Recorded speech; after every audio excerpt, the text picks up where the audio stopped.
Good morning, everyone. I hope you're having a great day. Today, for my devotional, I'd like to share from the book of Exodus, chapter 16, verses 14 to 17. And if you can, I want to encourage you to read these verses with me.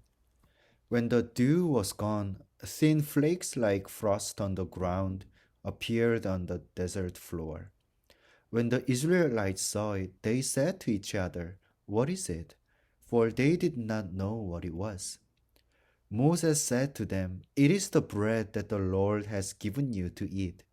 This is what the Lord has commanded. Everyone is to gather as much as they need. Take an omer for each person you have in your tent."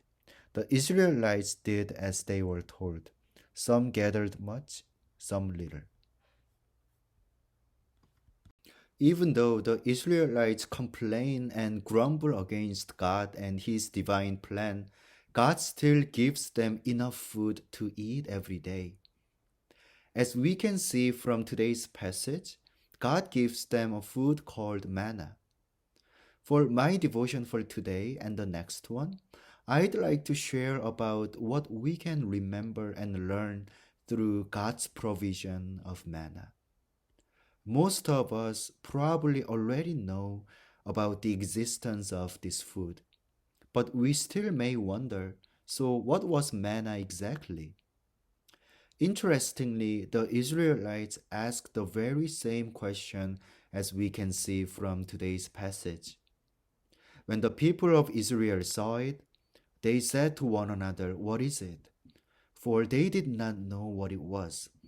And Moses said to them, "It is the bread that the Lord has given you to eat." Yes, the Hebrew word translated manna literally means "what is it?" And all we are told is that it was like coriander seed, white, and the taste of it was like wafer made with honey. Yes, their food came from heaven. And I think this is an important reminder for us in our everyday life. Just as the physical provision comes from above, this passage reminds us that everything we need in our life journey comes from above. They come from God. Not only our physical needs, but also the wisdom that we need for some important decisions to make. It comes from God. The physical and spiritual endurance we need for today's schedule comes from God. The willpower and courage to live as a child of God also comes from God. And the good news is that our God is happy to provide for us, and He will provide for us abundantly.